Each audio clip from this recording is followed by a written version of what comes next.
Hello, and thank you for joining us on the Exploring Consciousness podcast. I'm your host, Donna Rebido. Hello, Exploring Consciousness podcast listeners. Today, my guest is Paul H. Smith, a retired major from the Army involved in the Stargate program. And welcome to the show, Paul. Thanks. This is great. I've been looking forward to this for months. Thank you. So how Paul and I met at the IRVA, which is the International Remote Viewing Association annual conference, and I had asked Paul if he would come on the podcast with us, and so he struck me as someone very interesting that would have a lot to say. Definitely get a lot to say. We'll see if it's interesting. Right? Yes. So my first question has to do what I ask people is, how do you define remote viewing for you, and just a list of types of remote viewing so that my listeners can understand it from your point of view.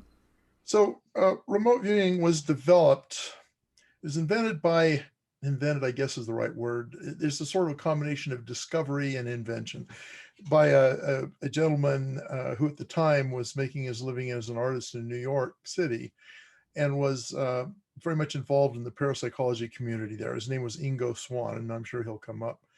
And then it was through an interesting chain of events that we may get to as well. It was then further researched by a California think tank called SRI International, which is a huge organization, mostly supporting government contracts and such.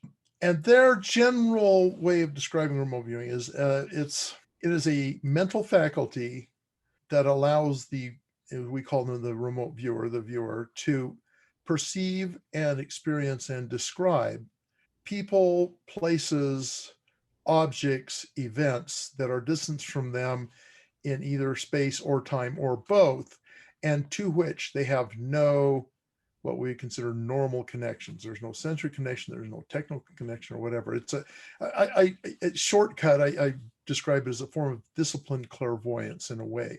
It's really more than clairvoyance, but that kind of gives people a mental concept of what it is we're talking about. And I say disciplined because it involves an actual methodology and a process and approach that nearly anybody can actually learn if they apply themselves. And there's different types. And so how did it start? Did it start with a particular type? Yeah, it actually originally started as a research protocol. So Ingo Swann, who I talked about, was doing some research with the ASPR, the American Society of Psychical Research in Manhattan. He was researching with other people, but this particularly grew out of that series. They were doing what they thought of as out-of-body experiments in a way.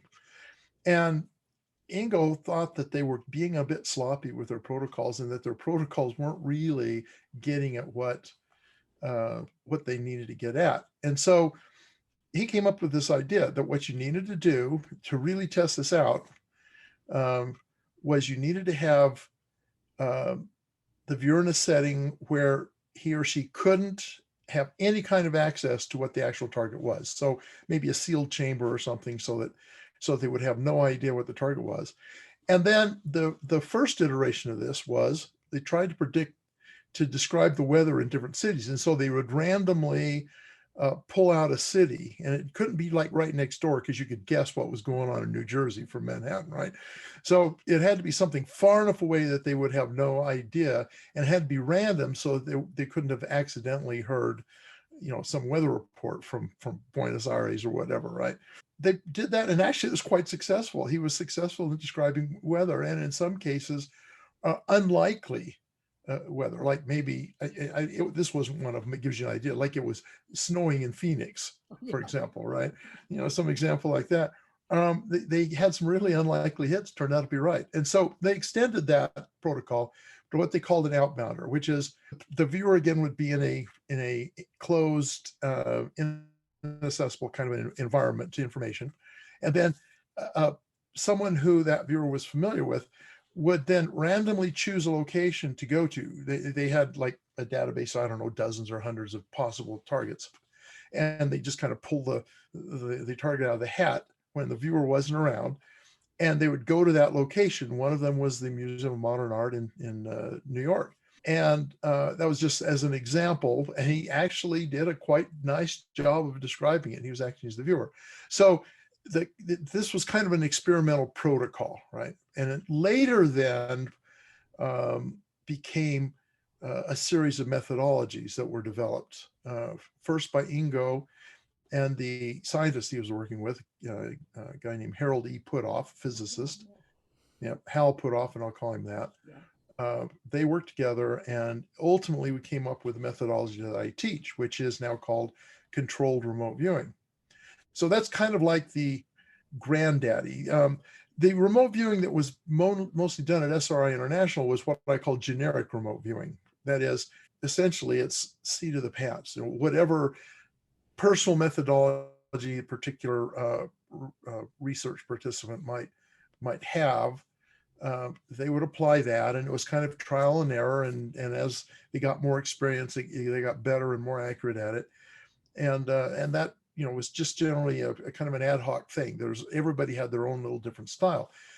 Controlled remote viewing had the virtue in that it was kind of a set process, and it incorporated the lessons learned that they had developed during the SRI research, and aimed at strengthening the elements of remote viewing that pertain to human perception, and avoiding as much as possible the general pitfalls that come along with human perception, false positives and mental noise and all kinds of things like that. And so that's kind of the origin of the methodologies that we see out there in the remote viewing world today. So were Hal and Ingo up in Manhattan at the time? No, Ingo lived there, but he traveled out to Menlo Park is where SRI is. Yeah, he would travel out there and work with the scientists out there.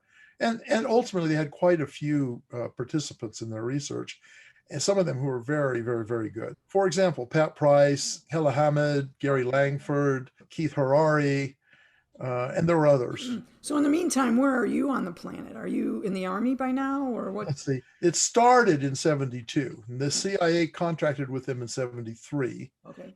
At that time, I was at Brigham Young University, going to school in Utah. As it ramped up in 74 is when they really started going. I was on a Mormon mission in Switzerland. I finished my mission, came back and pretty much immediately joined the Army. Okay. And so this was in 76. And by, let's see, how does this work? I was recruited into the program in 1983, just a couple of years after Ingo and Hal started developing this CRV, the controlled remote viewing process. So I got to be kind of on the ground floor of that. Did you go to Menlo Park at that time? Or? Yes. We did our full training in 1984. We went out to SRI 5 times maybe during the year for 2-week intervals. The rest of the time, we would actually go up to New York. SRI had a branch office up in Midtown Manhattan. And we would go up there and train with Ingo alternately from when we were out in California. So you were in on the ground floor. The program wasn't called Stargate at that time, but was it the basis of Stargate? People get confused by this Stargate term. Yeah. By the way, it is 2 words. 2 words, people. Stargate, right? And the reason I make a fuss about that is because you have the TV show and the movie, which are 1 word, right? Stargate is 2 words, and it came along long before the movie or the TV show. That was actually the final name of the project. It was adopted in 1990. Yeah. When I joined the project, it had just changed from a grill flame.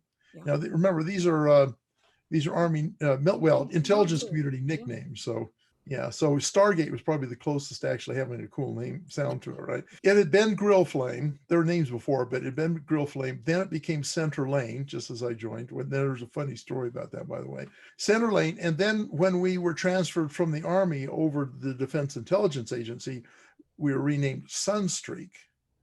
And that was the name up until the Stargate name was adopted in 1990. Yeah, so the Center Lane story is actually kind of deals with the relatively checkered history of the program. It had a history of the proponents being in control and it prospering, and then when opponents to it came, some general or other became, replaced the one before, then these people tried to kill it. So it went from being prospering to going into a death spiral, but not quite dying, right? And it all had to do with the attitudes of the people in position. It didn't have anything to do with how successful it was. Well, I won't say it doesn't have anything to do with it, but to some degree, it's independent of results. It had more to do with the biases of the people who were in the decision-making positions, right? So one of these happened at the end of the Center Lane era, just before it became Sunstreak, because the Army Intelligence and Security Command's new general was really, really, really opposed to remote viewing. It didn't matter if it worked. He just didn't want anything to do with it, right?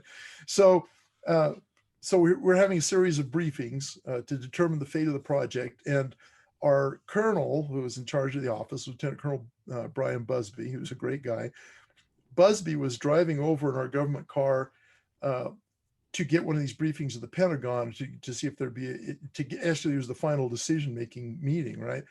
And he's driving across the Anacostia River Bridge, and he sees these traffic cones, and he sees some construction center up above, and there's this big sign that said "Center Lane closed ahead." He said, "I took that as an omen." And that's exactly what happened. They closed the program at that point, but DIA wanted it, the Defense Intelligence Agency. So we were saved kind of in the nick of time, as happened several times over the course of the project's history. So you were there from 83 to 90, 7 years till 90? Yep, 7 years, almost exactly. I came on board 1 September 1983.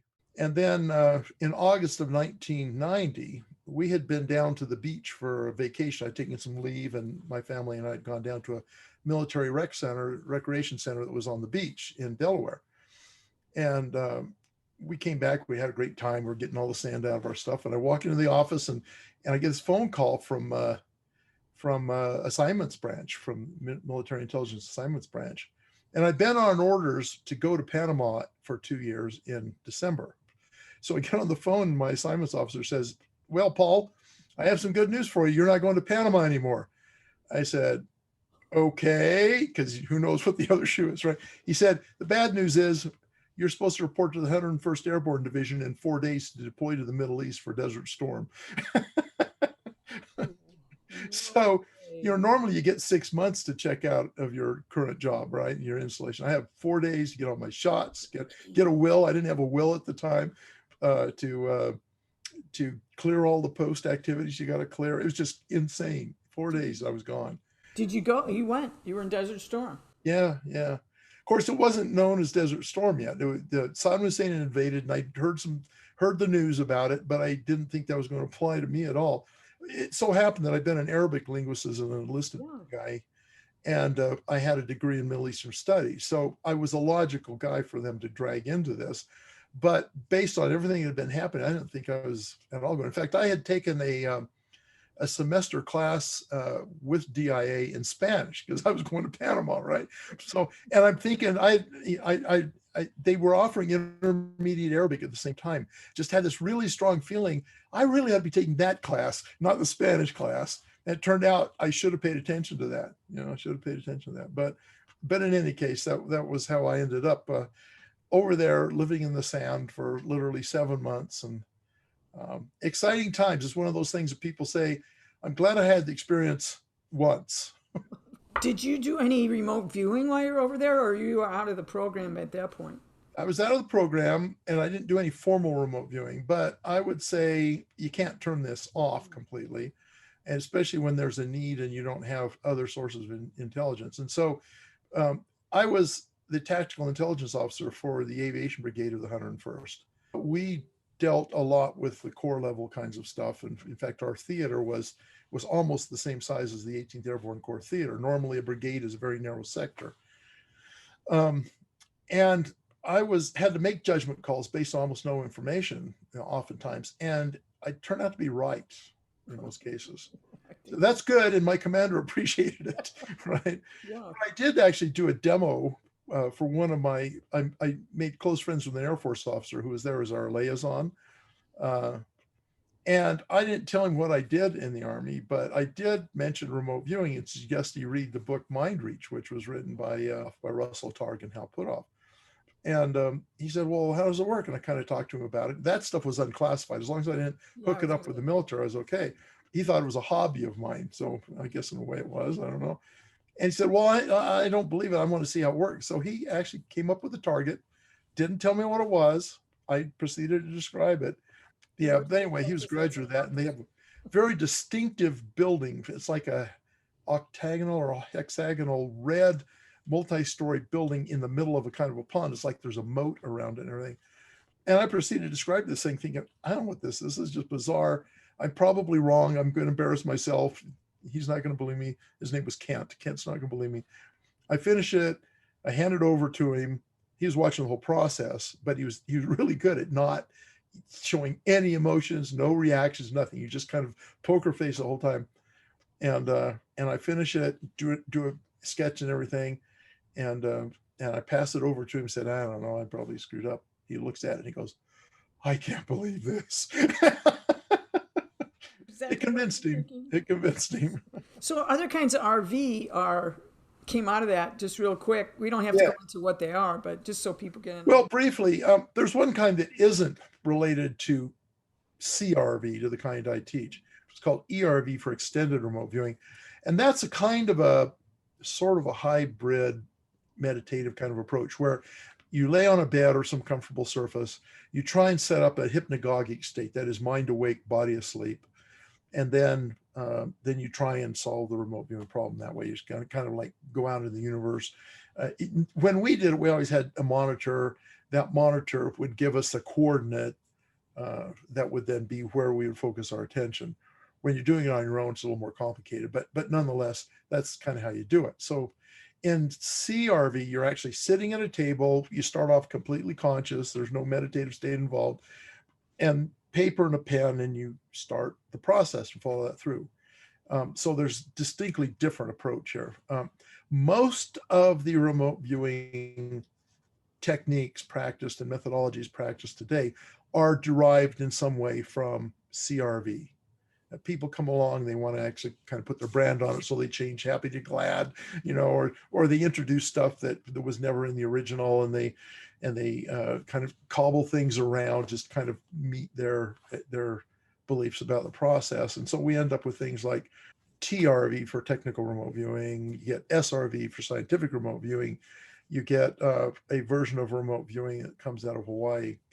I don't think it has a name, but it's practiced by the Hawaii Remote Viewing Guild. You've got a version of it introduced many years ago by Prudence Calabrese, who is an early associate with some of the folks, called Gnosomatics. She came up with a totally different term, and even today you see lots of different people just coming up with their own versions, right? But usually you can see a family resemblance traceable back to CRV, because that kind of gives them their starting point. So I want to talk a little bit about psychic abilities and consciousness. So where does consciousness, remote viewing, psychic abilities have an intersection? Well, anything that humans are involved in intentionally has an intersection with consciousness. It's really kind of the driving thing for us all. People get confused about consciousness. So in the straight philosophical, psychological definition of consciousness is the experience that we have with the world. Consciousness is seeing red and having that experience of red, feeling warm, feeling pain. Those experiences are what are in the definition of consciousness. A lot of people generally think, when they think of consciousness, they think of our mental contents, our thinking, our process, our ideas, our beliefs, all of that. And strictly speaking, those can be explained theoretically. They haven't succeeded yet, but those could theoretically be explained.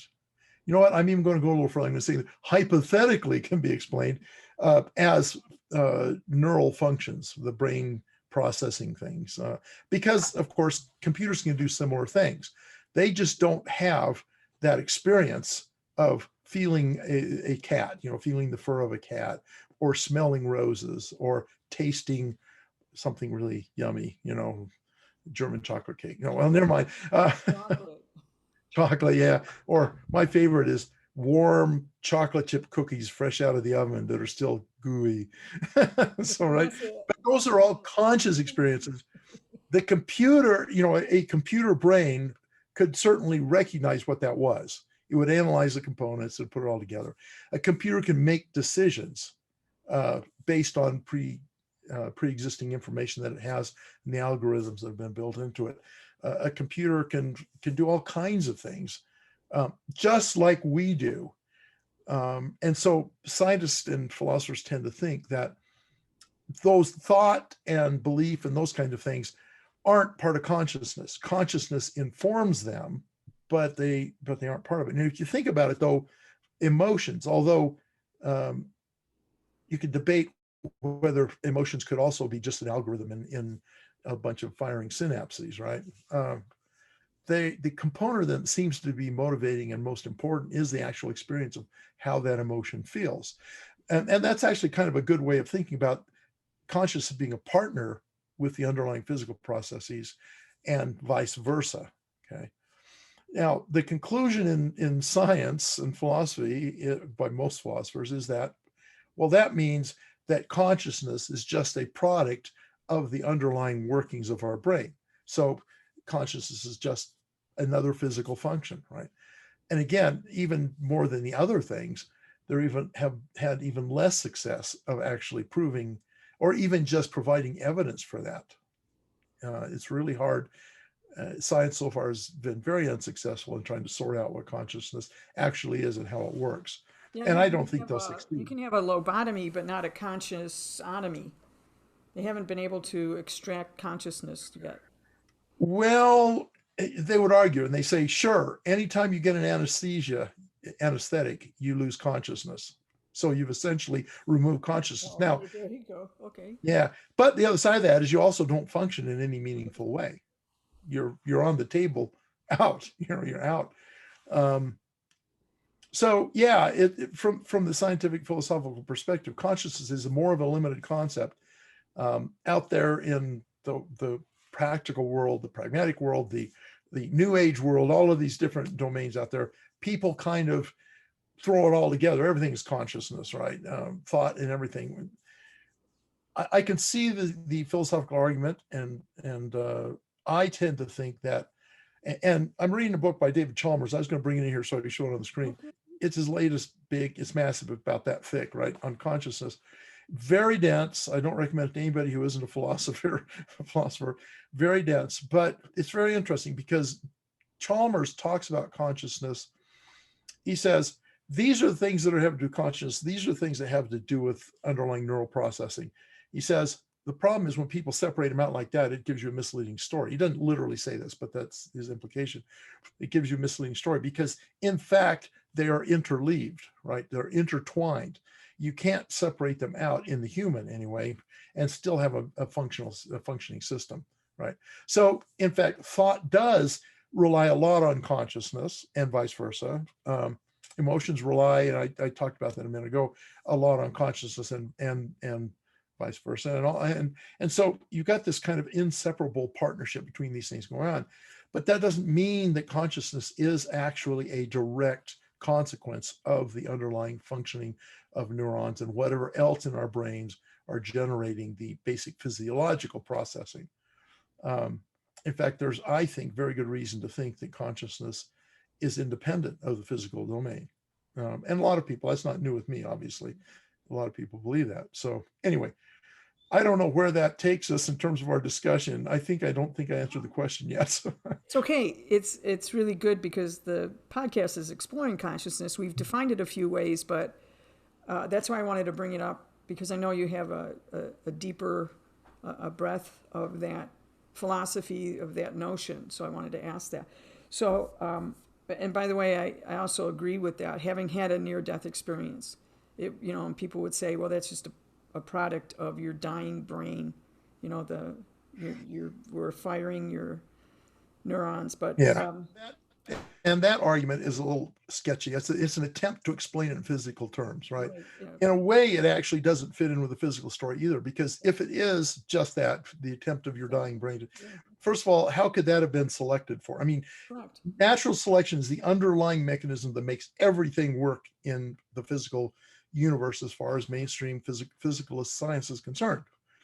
But you don't have selection for a trait that doesn't promote survival. And in this case, having a near-death experience can prima facie does not have anything whatsoever to do with survival. And so how could it have been evolved into the human organism? It doesn't actually fit with a physicalist explanation. But there's concepts over there that aren't even conceptual here. How would you explain that? And of course, some of them have a hand wavy kind of explanation. And it's based on faith, really. Science is based on faith. People don't realize it, but it's true. The faith is that we don't know what it is now. We have faith science will solve the problem. In fact, remote viewing is strong evidence that the success of remote viewing as a research paradigm, strong evidence that consciousness is not dependent in the physical domain. Because I can absolutely testify to this, it is possible for a human to perceive and describe a location on the other side of the planet to which they have never been before, to which they have no current linkage, of which they are totally ignorant. They don't know anything about it. They can describe that location accurately, make sketches, and verbalize. Now, it doesn't always work this well, but it works often enough like this. They can make a very explicit description of this place without having any experience of it before, and accurately in a double-blind setting. In fact, a hermetically sealed double-blind setting, so they could not possibly have gotten any extraneous information in. That's evidence that our consciousness is not dependent on the physical substrate of the brain and the nervous system. What is psychic ability? And do you need psychic ability to do RV? So psychic ability is kind of a non-referential concept, right? Psychic ability is just the ability to experience the universe from what we kind of call a non-local way. In other words, the ability to have the kind of experience I just described without any physical connection. That's why the term extrasensory perception was coined, and people misunderstand it. They think extrasensory means you've got this seventh sense, your sixth or seventh sense. You have an extra sense. That's not what it means at all. Extrasensory means extra in the same sense as extracurricular, extraterrestrial. It means outside of or without, right? So extrasensory perception means you are having a perception that does not have any connection to your direct senses of something. So even you have a visual experience, but you're not actually, your optical nerve, your retina are not receiving any electromagnetic data that pertain to that visual experience you're having, right? Same thing with smells, taste, touch. You can have all of these experiences remote viewing. So it should have been called remote perception, frankly, but it wasn't. So, oh well. You're having a perceptual experience without any sensory connection at all. That's what extrasensory means. And it is a perfect term to describe what this is. So when people say psychic, there's a lot of baggage built into the word psychic. I avoid it when I can, but generally you have to use it because it's at least a common term that people generally know what you're talking about, right? And here's the interesting thing about it. People think you have to have a gift to be psychic, right? Why I'm bringing this up is a lot of times people stop themselves from this ability because of all the misconceptions about these terms, and not only that, the added value of I need to have this ability. That's what I'm getting at. Perfect. Yeah. So I like to say you do have to have a gift to be psychic, but it just so happens that everybody has the gift. Okay. So some people are kind of jealous of this ability, and so they want to discourage other people from coming in as competition to them. And they'll say, no, you have to have the gift. You have to be born with this or you can't do it. It's just balderdash. It's just totally false. Everybody has the ability. That was demonstrated through the research at SRI. You'll see that mentioned numerous times in the book Mind Reach. You'll see it in the actual scientific documents they produced. Everybody they brought in as control subjects or as remote viewers, everybody could do it. Now, some could do it better than others, and that doesn't have to do with the underlying ability. I think that has to do partly maybe with their attitude about it. It may have to do with their sense of confidence. It may have had to do with their ability to learn. Some people have struggled trying to learn things. Uh, and it may have had to do with preconceived notions they didn't want to give up. You run into that a lot where people who've been psychic in some way in the past, or they have this whole Yeah. MO that they've developed, most, the way they do things, that sort of works. When they're confronted with a process that might actually work better, they can't let go of their old one because that's what they learned. Now, I'm not saying there may not be modalities that are better than remote viewing, more successful remote viewing, but in general, anytime you come to a new thing like this, it's always helpful to kind of evaluate your own assumptions about it, find out if maybe you're the problem with learning this, not what it is you're trying to learn. Yeah, so everybody can do this to a greater or lesser degree. Uh, it does, to get good at it, it does take practice. You do have to learn the right principles. That's the problem with so many different kinds of RV modalities out there, is some of them are more effective than others. People sometimes introduce stuff that doesn't work as well, but because it's part of their method, they adopt it, and then somebody who learns that method may struggle with the process. Whereas if they learned a different method that was more effective, they might have more success. So My next question would be then, why were you chosen? Did they think you had an ability? Did you, I mean, I had a glow about me as I walked that's in what the I'm door. talking Now, about. Did they see it? Was it, did they see? no, so they were, first of all, the one of the biggest factors is I was at the right place at the right time without even knowing it. What happened was they had already had some viewers on board, and then the Army had wanted them to develop the CRV methodology so they could train new people, and they had a contract to train 3 more people for the Center Lane program. And so they were looking around, but generally speaking, this is the kind of thing you don't put an advertisement in the newspaper. It isn't a military occupational specialty, so it's kind of hard. So they would essentially evaluate their circle of friends and acquaintances to see if any of them, before they branched out further, right? Later on, actually, I worked closely with the assignments officer in the military intelligence branch. We even read them on to the program because it was highly secret. It was a special access program. We read them onto the program so that they kind of kept their eyes out too for people who they thought might be good, right? So they were looking around at people they knew, and I happened to have moved in next door to Skip Atwater, who was, yeah, he's most well known these days for his time at the Monroe Institute, but we called him Fred back then. He was Captain Fred Atwater, right? Now we know he's Skip. That's what he prefers. So I moved in next. Literally, we shared a wall. We were in these townhouses, the Army quarters that were townhouses, and his family lived on the other side of the wall from us, right? And across the street from Tom McNair, who was one of the first CRV trainees, the military trainees that Ingo and Hal started to train. So they were able to assess me without me knowing I was being assessed. In fact, one time we'd been at a party and I was trying to figure out what they did, because they both never wore, I mean, they lived on post, they lived in military quarters with their rank on the door, but they always wore civilian clothes. And Tom had a full beard. And I'm going, well, in human intelligence, which is the standard, what people think of as intelligence as spies and agents and stuff like that, they often have relaxed grooming standards and all that. But these guys never said anything that suggested they were in human intelligence. And so I asked them one time, I said, well, what do you guys do? And they said, well, we can't tell you, the standard, if we told you, we'd have to shoot you, right? We can't tell you. I said, well, you can at least tell me which discipline it is. I know that's not classified. So are you in signals intelligence or human intelligence or imagery intelligence? What? And they said, none of the above. I go, what? How can that be? That's all there is. Well, what we can say. Well, can you at least tell me, because I thought this might be a clue. I said, so do you do a lot of traveling? And Skip said, no. And Tom said, well, sort of. And I found out later he did a lot of mental traveling, right?